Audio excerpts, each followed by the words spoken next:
पिछले दिनों मौत हुई थी, उसमें मुझे ये समझ नहीं आया इतने दिनों में कि सुक्खू सरकार गिराकर किसे बचाना चाह रहे हैं। ये बड़ा मामला है। इस मामले में सरकार भी गिर सकती है, सरकार भी जा सकती है, लेकिन व्यक्ति बचना चाहिए। ऐसा कौन व्यक्ति है जिसे सुक्खू साहब सरकार गिरने के बाद भी बचाना चाहते हैं?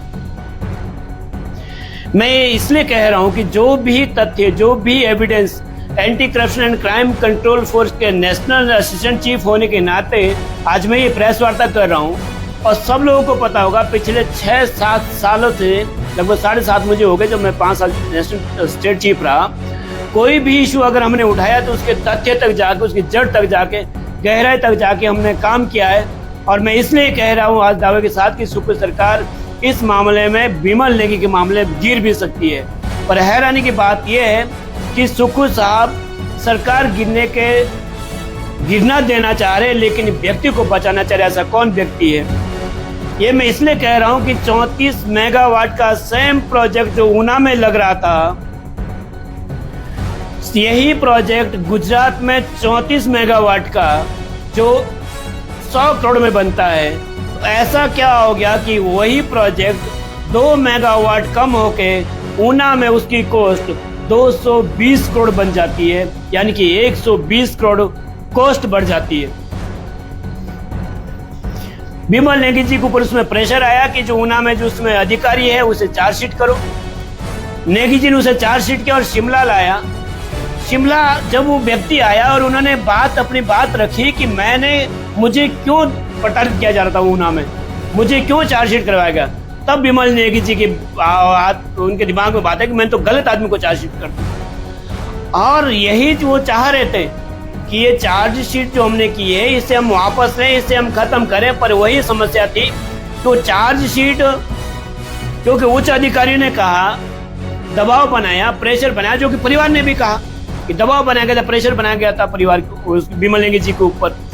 उस प्रेशर में आके उन्होंने आत्महत्या कर ली या हत्या हुई, अलग मामला है, पुलिस इंक्वायरी कर रही है। पर हैरानी की बात यह है जब विपक्ष चाह रहा है, पूरा हिमाचल चाह रहा है, परिवार चाह रहा है, यहाँ तक कि कांग्रेस पार्टी की प्रदेश अध्यक्ष प्रतिभा सिंह ये चाह रही है कि सीबीआई मामले की जांच करे, तो ऐसी क्या सुक्खू को पड़ी को कह रहे नहीं इसकी जांच सीबीआई नहीं करेगी, इसकी जांच स्टेट पुलिस करेगी। ऐसा क्या मामला है?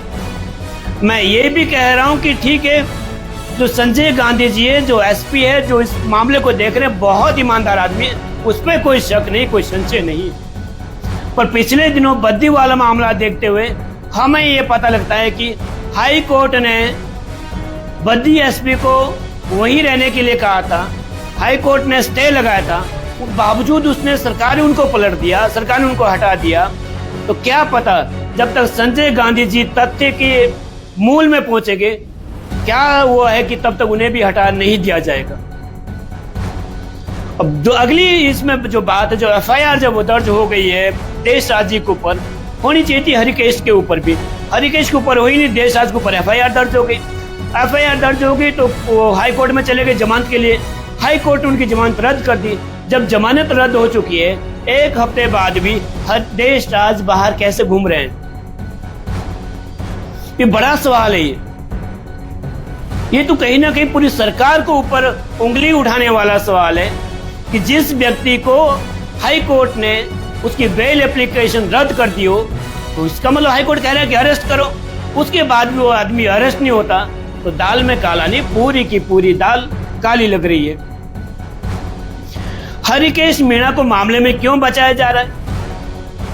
जब परिवार के सामने 4 मंत्रियों ने, कद्दावर मंत्री कांग्रेस पार्टी को, उन्होंने कहा था कि दोनों के ऊपर एफआईआर होगी, दोनों चार्जशीट तो होगी, एफआईआर दर्ज होगी, व्यवस्थित तरीके केस चलेगा। हफ्ता हो जाने के बाद भी देशराज बाहर घूम रहे हैं और हरिकेश मीणा तो है ही बाहर, छुट्टी पर चले गए। छुट्टी पे इसलिए चले गए ताकि वो सेटिंग कर ले, जहां जिसे डराना धमकाना जो करना वो कर ले, नहीं तो उन्हें कहीं अटैच किया जा सकता था, हेडक्वार्टर में अटैच किया जा सकता था, ताकि कम से कम हाजिर तो लगे वहां। अब तो फ्री है, तो दिन में कहीं जाए, रात में कहीं जाए, किसी को डराए, किसी को धमकाए। मैं वो चीजें कह रहा हूँ जो हो रहा है, मैं बिल्कुल तथ्य के साथ कह रहा हूँ, जो चीजें हो रही है वो कह रहा हूँ मैं। यहाँ पर हमारी टीम लगी है, हमारी टीम अपना काम कर रही है, वो चीजें कही जा रही है। आने वाले समय में सामने आएगी ये चीजें।